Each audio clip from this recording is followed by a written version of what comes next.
Bom dia a todos vocês. A nossa primeira aula, né, de 2020.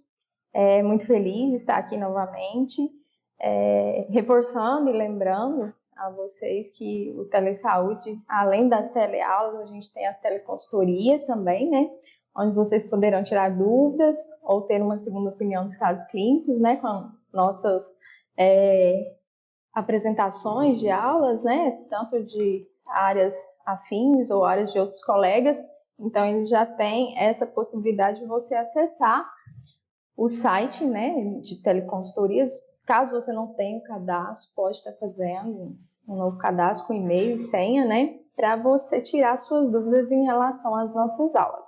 Você que às vezes teve que assistir depois, não teve como assistir a aula, né, no momento, e aí teve alguma dúvida, aos profissionais que vão surgindo dúvidas, né, no decorrer, e aí podem estar tirando suas dúvidas através do site, né, do Telesaúde, na parte de teleconsultorias, tá bom? Esse é um lembrete que a gente deixa aqui para vocês que sempre estão aí fazendo as perguntas, participando, e eu estou gostando bastante, que o pessoal está mandando bastante pergunta relacionada com a área de televeterinária, tá?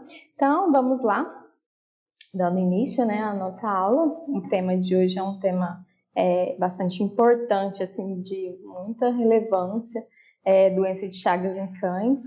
Eu vi alguns colegas já falaram sobre a doença de Chagas em humanos, né? Então, acho importante a gente estar falando relacionado com os cães, porque, a princípio, não tem muitos relatos, não tem muitos casos que a gente atende na nossa rotina, mas a gente sabe que é de extrema importância estar conhecendo o ciclo, estar conhecendo o porquê que o cão faz parte, né, desse ciclo, para a gente poder estar divulgando mais em relação a onde são as regiões que tem acometimento da doença, quais regiões que a gente está conseguindo controlar essa doença, né? E como que a gente vê o cão em relação à doença de Chagas, como que ele se comporta no ciclo, né? Qual que é o papel do cão no ciclo da doença de Chagas? A gente vai estar falando um pouco relacionado com isso também. Para mim é um tema um pouco complexo, porque eu nunca, né, peguei nenhum animal, nenhum paciente. Acredito que rotina de hospitais, veterinários, de universidades federais, né, tenham mais atendimento. Por quê? Porque algumas regiões têm mais endemia, tem mais incidência do vetor, que seria o barbeiro, né? Então, essas regiões provavelmente elas têm mais chances de atender. Então, vamos lá, falar um pouquinho, né? E aí a gente vai esclarecendo as dúvidas do pessoal. Eu resolvi falar um pouco porque eu dei uma lida, né? Dei uma estudada em relação à história, né, da doença. E aí a gente sabe que esse cientista, ele foi muito importante, né? O Carlos Chagas, ele é um mineiro, né? Nascido em Oliveira. Ele dirigiu, né, a Casa de Fundação Oswaldo Cruz, porque ele foi contratado pelo colega Oswaldo Cruz, né? E em 1905 ele começou a fazer mais trabalhos relacionados principalmente com essas doenças tropicais, né? Então, a gente considera que ele foi um mestre em saúde pública, importante para a doença mundial, né, que é essa doença de Chagas, e doenças tropicais. Na época, ele estava estudando a malária, né, que são doenças endêmicas, e ele era chamado para determinadas regiões para fazer atendimentos e estudar sobre um parasitologista que descobriu a doença de Chagas a partir de atendimento de uma criança de 2 anos, né, em Minas, em Lacense, ao qual ele conseguiu observar no barbeiro a presença de tripanossomas, e por isso ficou conhecido como tripanossomíase ou doença de Chagas. Não é interessante a gente falar mal de Chagas, né, e sim doença de Chagas. Esse barbeiro, que é um inseto, ele picava o rosto, né, das pessoas para sugar seu sangue. Então, eu acredito que eu vi muitos trabalhos e observando assim todos os relatos, eu acredito que provavelmente, como esse barbeiro ele tem um ciclo mais de sugar à noite, né? No fim da noite aí, ele começa a ir para sugar o sangue, principalmente é a fêmea, né? Que suga o sangue para dar continuidade no seu ciclo. Então, as pessoas, elas se cobrem, né, ao dormir, e essa parte do rosto fica descoberta. Então, acredito que ele tinha predileção por essa região, principalmente porque era uma região de facilidade ali de sugar o sangue, né? Então, o Carlos Chagas, ele foi o primeiro a estudar e descrever o ciclo completo da doença, visto que antes, naquela época, não tinha nenhum estudo, nenhum método mais evoluído, nenhuma tecnologia nova, apenas um microscópio. Então, com o microscópio, ele foi o primeiro a descrever o ciclo completo, desde o tripanossoma no barbeiro até, né, a sua evolução para os hospedeiros. Aqui eu vi que o pessoal fica muito feliz em, né, dizer que essa foi uma doença descoberta no Brasil por Carlos Chagas, né? E aí a Assembleia da Organização Mundial de Saúde já reconhece hoje o Dia Mundial da Doença de Chagas. Eu achei muito bacana, graças também às pessoas, né, que tiveram a doença e, né, lutaram por isso. Então, acredito que esse ano, em 25 de maio, vai fazer 120 anos, né, da descoberta dessa doença e todo o ciclo, e graças ao brasileiro, né, Carlos Chagas. Então, será que a doença de Chagas, ela ainda é uma doença negligenciada? Vamos lá.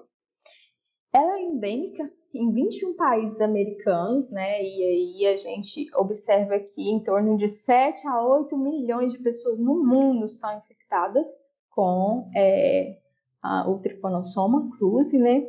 Em torno de 1,9 a 4,6 desses 7 a 8 milhões de pessoas estão no Brasil. E aí a gente dá a atenção para os casos crônicos, porque quando não se tem todo aquele acompanhamento, toda aquela rotina de fazer exames, sorologias e tudo mais, você não pega a doença no início. Então, se você não consegue pegar ela no início, você não consegue um tratamento. Então, a maioria dos casos hoje são casos já crônicos, né?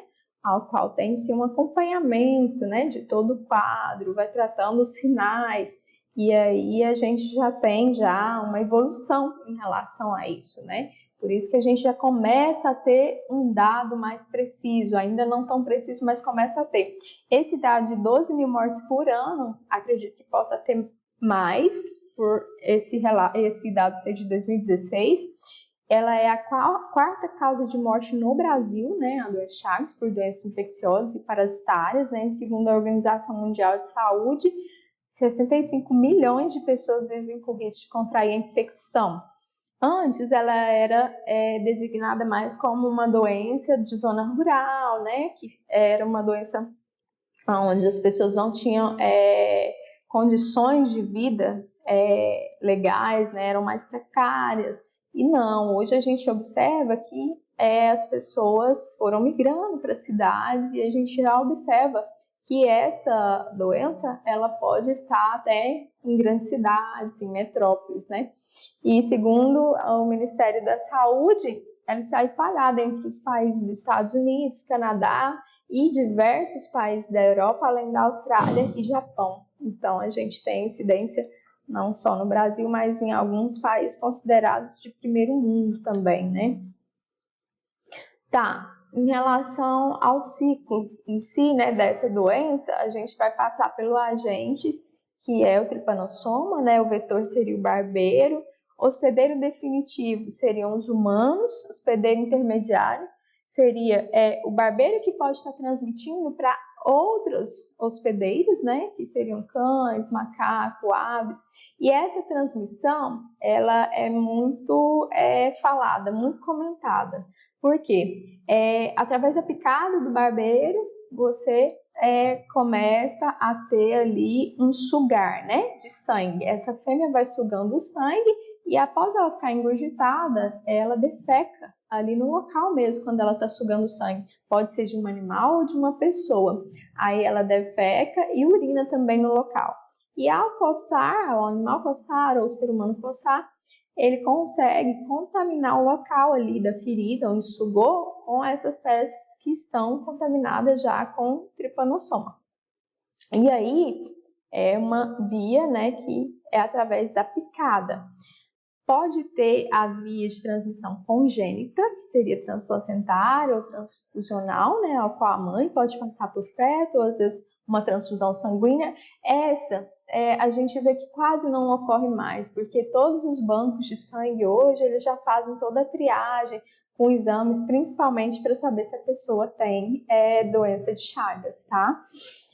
Acidentes laboratoriais também pode ocorrer. Eu vi que tem um grupo que chama Telelab, eles falam em relação à questão da prevenção, né, dos acidentes laboratoriais.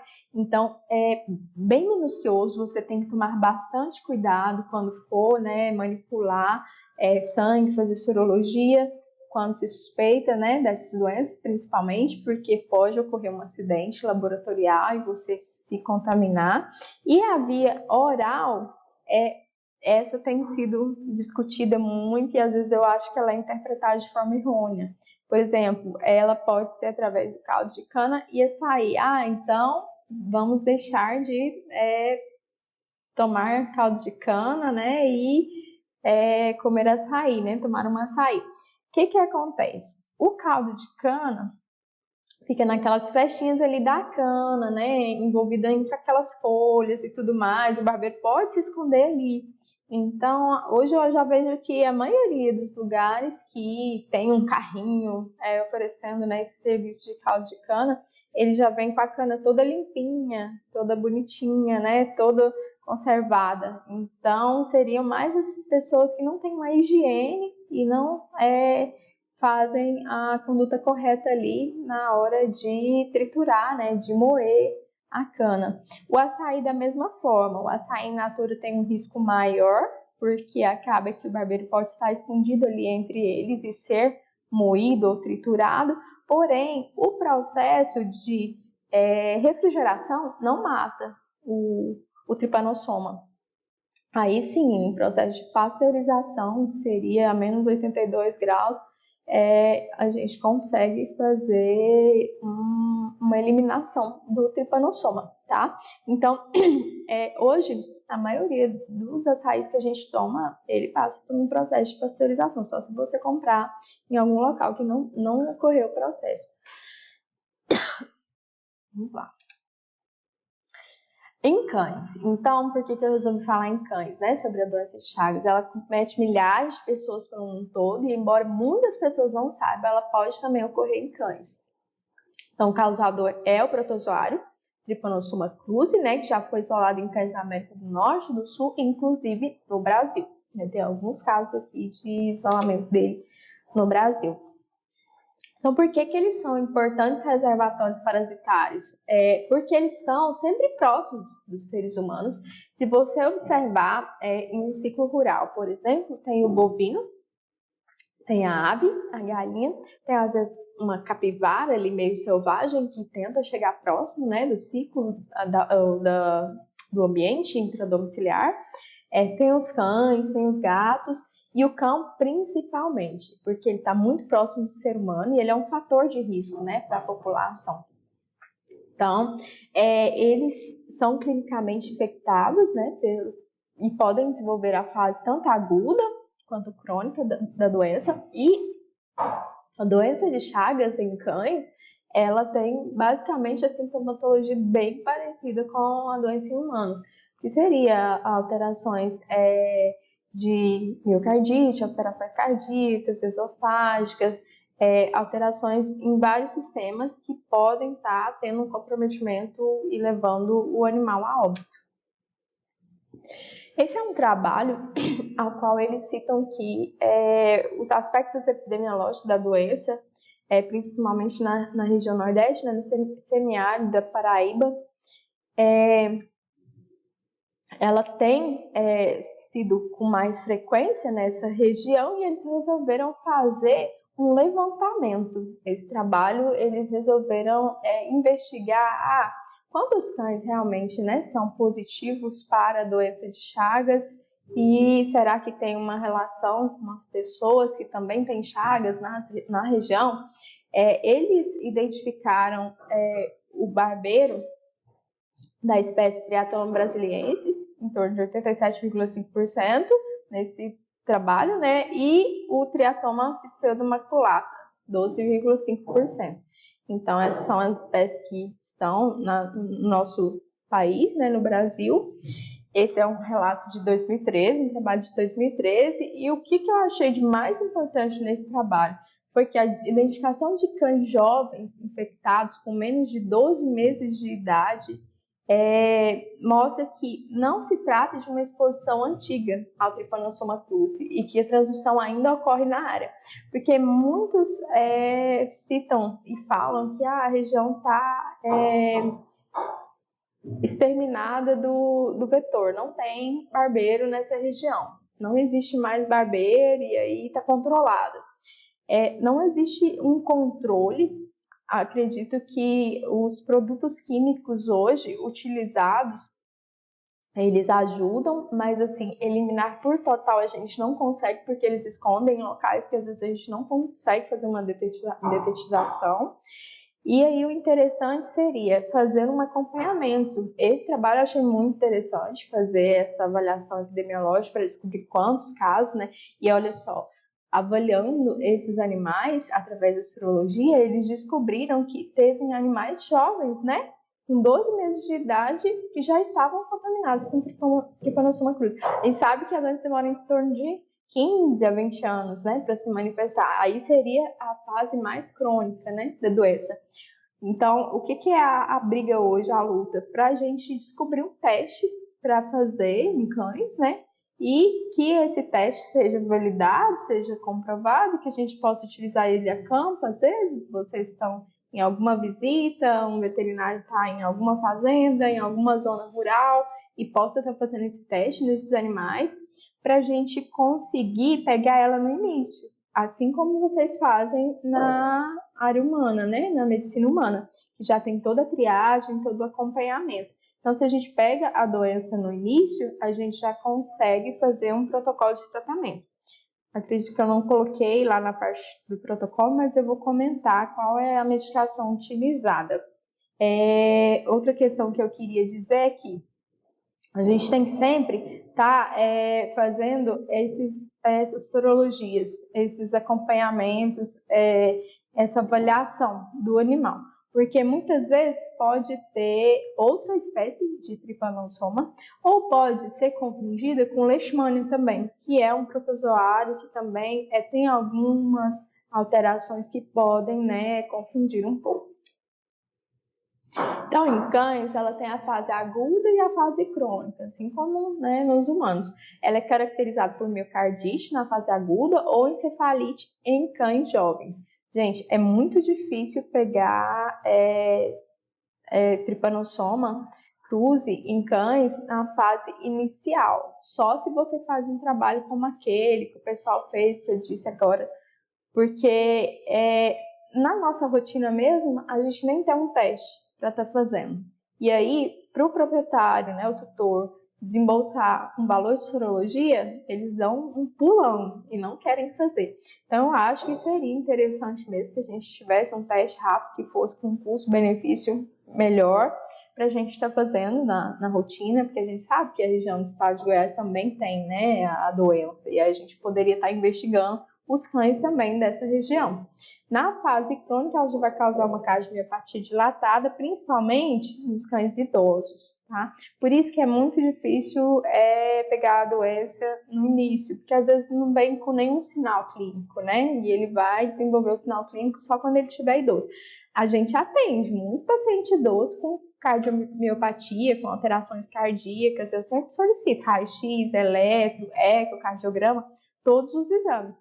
Mas será que essa alteração está sendo tratada de forma correta? Está sendo investigada e fechando-se um diagnóstico só com relação à alteração cardíaca? Ou será que ele tinha um Trypanosoma cruzi, né, no sangue, né? Isso daí a gente não tem feito. Isso é uma coisa que a gente pode pensar e melhorar em relação a isso. Porque muitos animais que eu atendo, idosos, eu peço esses exames e os proprietários realizam e fazem. Mas será que essa cardiomiopatia foi só relacionada com causa hereditária, genética ou pela idade? Ou será que ele tinha, né, alguma doença por trás? Então, a transmissão ela é feita pelos barbeiros, né, os triatomídeos. Eles são insetos conhecidos como barbeiros ou chupões, que eles são infectados ao picar o animal, né, para se alimentarem de sangue. E aí é onde eles defecam, contaminando então o local da picada. A infecção nos cães também pode ocorrer por via oral, viu, gente? Ou ainda pela ingestão de vetores ou tecidos de reservatórios silvestres infectados, com Trypanosoma cruzi. Então, acaba que os cães, ao caçar, eles podem, né, se infectar e aí eles podem ser carreadores. Eles não são transmissores da doença, né, mas eles vão albergar o Trypanosoma ali. Então, a gente fala que eles servem como sentinelas, que eles vão estar dizendo para a gente se a região tem ou não presença do barbeiro, se a região está sendo ou não indício de endemia, né? Porque os cães vão estar albergando no seu organismo o parasita. E pode ocorrer também em cães a transmissão, assim como em humanos, por via transplacentária ou por amamentação, são menos frequentes, né? Mas foram descritas já na literatura. Tem 3 tipos de ciclo. O ciclo doméstico, que ocorre entre os seres humanos, esse constitui os principais reservatórios de parasita, além dos cães, gatos e em alguns países os cobaias, né? O ciclo silvestre, que ocorre a intervenção dos triatomídeos, que podem transmitir o parasita para os roedores, marsupiais e outros animais silvestres, né? E o ciclo peridoméstico, que envolve mamíferos, são roedores domésticos, marsupiais, gatos e cães, que têm livre acesso às reservas. Esse eu acho que é o primordial, o peridoméstico. Por quê? Porque a gente observa que eles estão ali em torno de todos, os cães, os gatos, né, roedores domésticos, eles convivem ali, tanto com os humanos e com os outros animais. E tem livre acesso às residências, né, e são atraídos às casas pela luz e alimento. Então, o barbeiro, ele sempre vai estar ali. Eu vi um trabalho que falava das galinhas, que eles adoram ir no galinheiro à noite, né, o barbeiro, e subir no galinheiro e sugar essas galinhas para poder, né, se alimentar e continuar o ciclo, né, que a fêmea, se ela não se alimenta, se ela não se ingurgita de sangue, ela não continua o ciclo. Então, esse ciclo, esse peridoméstico, ele atua como um elo entre o ciclo doméstico e silvestre, e eu acho que é um dos principais ciclos com o qual o barbeiro aproveita, né, de toda a cadeia ali e faz a transmissão para todos, não só para o humano, como para os animais que estão ali em torno deles também. Aqui seria só para entender um pouquinho, porque eles se transformam de acordo com que eles vão mudando de hospedeiro e vetor, por exemplo. Então, as formas de Trypanosoma, elas são chamadas de tripomastigotas. Elas vão invadir o tecido, né, na musculatura, por exemplo, né, quando vai fazer ali o sugar em contato com a pele, e ela se transforma em formas amastigotas. Então, ela era uma tripomastigota e ela vai se transformar em amastigota. Aqui ela vai se multiplicar e vai se disseminar para a corrente sanguínea. Então, a partir do momento que entrou em contato com a pele, seja do humano ou de um animal, né, ela se multiplica e parte para a corrente sanguínea. Aí, essa forma amastigota, ela vai se transformar ali no organismo, né, do humano ou do animal, em tripomastigota e retornar para o sangue. Após ela se transformar e retornar para o sangue, ela vai ser absorvida por outro inseto, ou seja, se vier outro inseto que não esteja contaminado, outro barbeiro sugar um animal contaminado ou um ser humano, ele vai adquirir as formas contaminantes, que seriam as tripomastigotas. Elas vão se transformar em epimastigota no intestino, então aqui é o ciclo importante, que é aqui que ela faz a fase de transformação, né? E se multiplica e aí ela se transforma em tripa-mastigota novamente, né? E o inseto vai fazer um novo ciclo, vai picar e defecar, né, ao mesmo tempo e alcança a corrente sanguínea novamente. Então, esse é o ciclo que Carlos Chagas ele conseguiu descrever de forma tão assim simples, né? Através da microscopia, ele conseguiu dizer que houve a muda, né? Tanto do inseto, do triatomídeo, né? Que seria o vetor, tanto para a alteração que ela causa nos seres humanos. Então, através da sorologia no sangue, você consegue visualizar, né, essas formas também. Esse aqui ele é o mesmo ciclo, praticamente, seria só para dizer, olha só, quantos animais a gente pode observar que fazem parte do ciclo. Eu citei para vocês a ave, né, a galinha. Aqui a gente coloca exemplo como o macaco, e todos vivendo próximo do ser humano, né? O macaco, o gato, o cão, o tatu, eu vi alguns relatos, né? Eu vejo alguns trabalhos falando da capivara também. O equino seria mais relacionado com outro tipo de tripanossoma, que eu vou falar mais adiante para vocês. Mas todos, observem que eles fazem um elo entre o ciclo, ao qual eles podem estar se contaminando entre si. Um babeiro suga um macaco, que pode sugar um animal, que pode sugar um ser humano, e aí vai passando o ciclo. Lembrando que sempre vai fazer a troca de multiplicação e desenvolvimento do intestino do barbeiro, tá? Os sinais clínicos da doença de Chagas em cães são bem parecidos também com os de humanos, né? Febre na fase inicial, aí, que seria a fase aguda, né? Febre, adenomegalia, hepatosplenomegalia, conjuntivite unilateral, miocardite, meningoencefalite, quando, né, no caso agudo.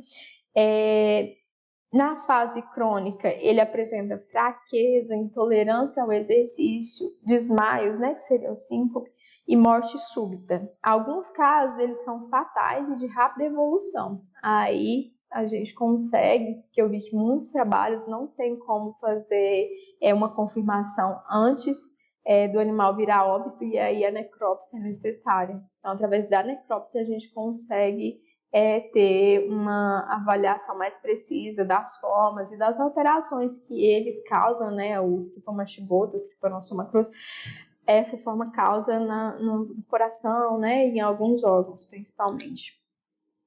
Esse aqui é um trabalho publicado pela revista do Instituto de Medicina Tropical de São Paulo, né, um trabalho de 2013, ao qual ocorreu uma infecção natural por Trypanosoma cruzi em um cão no centro-ocidental do Brasil, e nesse relato de caso a gente conseguiu observar através da necrópsia, tá? Olha só, a gente consegue ver que não só o coração está aumentado, mas a gente consegue ver uma parte de fibrose, né, de alterações branquiçadas nesse coração, e aqui na microscopia a gente consegue observar as formas amastigotas, tá? Nessa musculatura.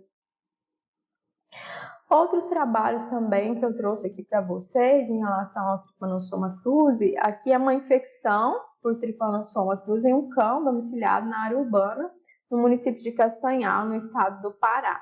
Então, esses trabalhos, eles citam que esses cães, muitas vezes, eles não conseguem ter um tratamento, porque eles já chegam já com uma doença mais avançada, uma doença que o animal já está mais idoso. Eu consegui ver um trabalho que ele citava de uma paciente que conseguiu tratamento, mas adiante acho que eu vou falar, né, de tratamento. Mas nesses casos aqui, a gente já pega mais o histopatológico, porque acaba que o animal veio a óbito também, né, e aí a gente não consegue ter um acompanhamento nem tratamento, né, da doença. E a gente consegue fechar o diagnóstico, consegue ver, claro que as lesões ajudam, né, e assim, as alterações clínicas também ajudam. Aqui até fala, ó, animal vindo a óbito, né, no trajeto. Segundo o proprietário, o animal apresentava cansaço, tremores durante o sono, convulsões, além de sangramentos oral e nasal. Então, essas são as alterações. Na necrópsia, a gente observa o quê? Áreas pálidas, discretas no miocárdio, né, de ambos os ventrículos, avermelhamento nos pulmões e fígado, hemorragias lineares, acerose do estômago, né, e na histopatologia, né, a miocardite linfoplasmocitária multifocal, né, acentuada, associada a um moderado número de ninhos de amastigota. Então, lembra que eu mostrei na musculatura cardíaca? Não é a forma tripa-mastigota, assim, a musculatura ele começa a atacar as células de defesa, estilo leishmania, né, que está ali no macrófago, que começa a proliferar, a se disseminar, né, de forma sexuada, e ela rompe as células de defesa do nosso organismo e do organismo do animal, ela se rompe, e aí que começa a espalhar para a corrente sanguínea.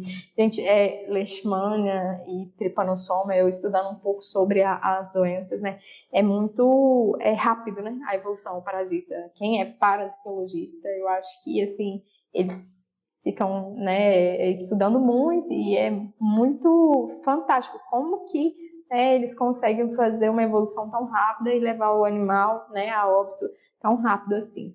A leishmania, a gente tem uma luta, né, também, eu até falei uma das aulas com vocês sobre leishmaniose, porque é um protozoário também, então a gente está na luta em relação a isso, e eu acho que a gente tem que bater mais, né, nessa tecla e nessa causa em relação ao diagnóstico, a ter um teste rápido, a ter alguma coisa, um diagnóstico mais preciso para a gente começar a acompanhar esses animais também. Será que já passaram animais por mim ou por alguns colegas que tinha trypanosoma e não era só uma miocardite, né, uma alteração cardíaca? Pode ser, pode ter acontecido. Vamos lá, o diagnóstico. A gente tem que fazer um completo exame clínico, avaliar todo o animal, né? Então, quando eu consulto um paciente, eu faço toda essa avaliação clínica e cardiológica também. Eu falo na auscultação tem uma arritmia, tem um sopro, tem alguma alteração diferente, vamos buscar mais, vamos investigar mais. E é paciente idoso, aí que eu bato na tecla de mais investigação, tá? Pesquisa hematológica do parasita a gente pode fazer através da coleta de sangue, que no esfregaço a gente consegue ver. No raio-x, o coração vai estar aumentado, né? Diagnóstico sorológico através de ELISA, que é o que a gente faz para a leishmania, né? Então, a gente pode estar fazendo para a doença de Chagas também. Eletrocardiograma, extremamente importante, para ver se tem um ritmo diferente, uma onda diferente, né? Então, vários são os casos de miopatia em um determinado local ou região que podem sugerir, né, uma pesquisa mais profunda da existência dessa doença nos animaizinhos. Então, por exemplo, quando avaliar um paciente idoso e que tem alterações cardíacas, se a gente, né, tiver em uma região endêmica para a doença de Chagas, eu acho interessante a gente pedir o sorológico para Trypanosoma cruzi, sim, tá? Porque aí eu não vou estar rasgando, né, dinheiro e não vou dando tiro no escuro, porque realmente ali eu tenho uma suspeita também. Vamos para o tratamento, né? O tratamento ele pode ser feito com medicamentos, com agente antiprotozoário específico. Ele é difícil de ser encontrado? É um pouco difícil. Tem alguns que estão saindo de linha do mercado, né? E a administração pode ser durante 3 a 5 meses sem interrupção. Porém, pessoal, esse tratamento ele é feito quando você consegue identificar a doença na fase aguda. Na fase crônica já é um pouquinho mais difícil, porque as lesões estão mais agravadas, né? O paciente já está mais debilitado e às vezes você não consegue um retroceder aí dessa doença, ela já está bem disseminada. Então a gente usa o diminazeno, eu não coloquei aqui, mas é na dose de 3,5 miligramas por quilo, podendo este ser subcutâneo ou intramuscular. E podemos fazer também uma terapia com glicocorticoide, tanto é que na leishmania eu citei que a gente faz uma terapia com glicocorticoide também, né, para aumentar a sobrevivência desses animais. Ocorre muita inflamação, o animal fica bem debilitado, então ele vai dar uma ativação na plaqueta, então vai ajudar. Os que passam pela fase aguda costumam, em sua maioria, ter cardiomiopatia dilatada integrante da fase crônica. Então, na fase crônica que a gente vai observar os sinais de alterações cardíacas. E a prevenção se dá com a manutenção da higiene da casa e eliminação dos vetores, como eu disse. tem vários trabalhos ao qual eles já estão fazendo um acompanhamento mais preciso em relação aos cães. Não sei se eu coloquei algum mais adiante. Mas qual que é o foco? O vetor. O foco é o barbeiro. O foco seria o controle desse vetor e identificar se esses cães, esses animais intradomiciliares, peridomiciliares estão sendo infectados. Se eles têm a doença, há a presença do barbeiro. Se há a presença do barbeiro, a gente tem que fazer um controle químico aí. Não está sendo feito corretamente. Aqui foi para dizer que tem um caso, por exemplo, esse caso foi de 2012, né? Da Ciência Rural, uma revista, ao qual houve uveíte associada à infecção por Trypanosoma evans em cães no município de Uruguaiana, no Rio Grande do Sul. E essa uveíte, ela estava associada a uma espécie de Trypanosoma. Ela é diferente do Trypanosoma cruzi. Então, às vezes ocorre que você encontra o Trypanosoma, mas você não fez a PCR, que é a reação em cadeia de polimerase, ao qual você identifica ali o DNA do agente, ao qual você pode dizer se ele é cruzi, se ele é evans, se ele é outro. Então, esse seria o teste primordial, só que ele é um teste muito caro. Fazer PCR hoje, né, infelizmente ainda é muito caro. Então, a gente recomenda, sempre que fizer identificação, não já pensar, nossa, é doença de Chagas, ou então, é relacionada com o evans por conta que tem as moscas. Tem que fazer sempre um diagnóstico definitivo ali, através da PCR, seria interessante.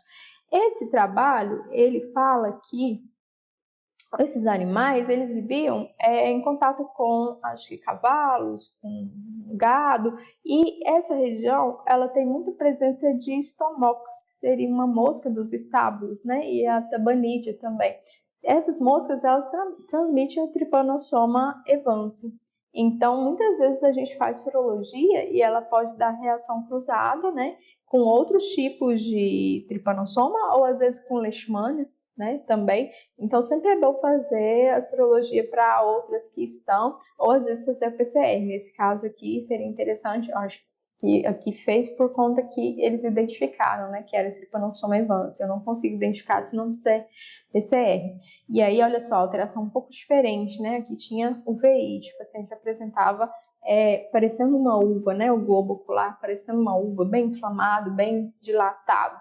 Tá? E aqui a gente consegue observar que ele parece bem, a forma tripomastigota, né, dele, parece muito com o Trypanosoma cruzi também.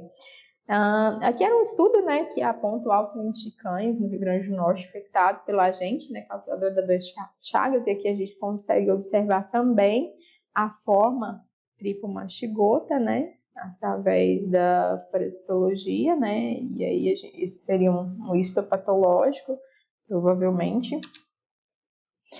Tá, aqui eu achei interessantíssimo, porque tudo que você precisa entender e esclarecer sobre doenças de Chagas, tudo que está acontecendo, né, sobre doenças de Chagas, o Instituto Oswaldo Cruz, a Fundação, né, Oswaldo Cruz, ela já tem tudo que você busca nesse site, você consegue. E aí, olha só, dia 29/7/2019, pesquisadores desenvolvem um teste para doenças de Chagas em cães. Então, está sendo desenvolvido esse teste, só que ainda tem um pouquinho de relutância em relação a reações cruzadas, né, e tudo mais. Então, eles estão tentando desenvolver e isso vai facilitar muito a nossa vida, né? E se caso a gente puder utilizar como rotineira, assim como a gente utiliza teste para parvovirose, sinomose, leishmaniose, né? Poder utilizar um teste rápido, por exemplo, para doença de Chagas, muito bacana, e assim já vai dizer, nossa, Goiânia ou regiões em torno de Goiânia, né, tem alta incidência do barbeiro, sim, vamos investigar mais para a gente fazer um controle melhor. Tomar muito cuidado em relação ao controle.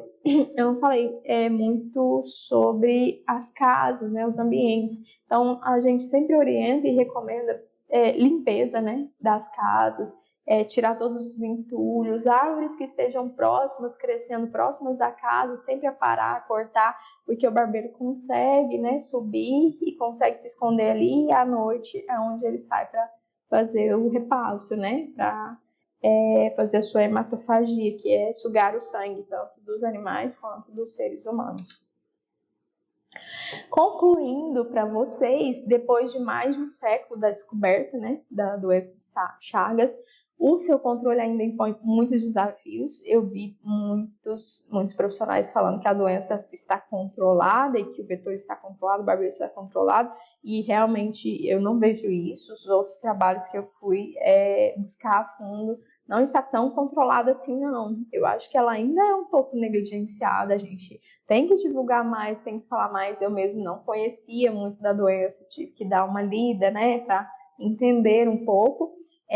A promoção do interesse científico e político tem que ser melhor, né, tem que gritar mais, vamos falar mais. Por quê? Porque as pessoas que foram infectadas, as pessoas que hoje estão doentes, se elas tivessem tido tudo que a gente tem hoje de visão de Chagas, né, e de toda a orientação e toda a recomendação, às vezes elas não teriam sido contaminadas, infectadas, né? Então, hoje, a luta não é só por saúde pública em si hoje, mas por as pessoas que hoje têm a doença, né, estão aí em tratamento, em acompanhamento, e hoje elas sabem o que é e como prevenir, né, como evitar e como ter um controle.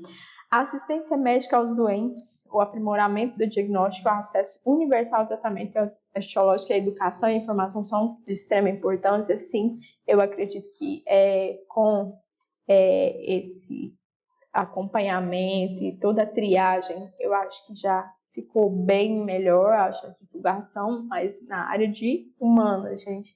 Na nossa área de veterinária, o pessoal quase não entende, quase não conhece. Eles acham que o cão não pode estar ali, né, fazendo parte do ciclo, né, ao qual ele é um sanguinho para o vetor estar sugando e estar disseminando. Tem que ter uma vigilância epidemiológica mais integrada, isso também é importante, né? E a sustentabilidade dos programas de controle em andamento e a melhoria das condições de habitação.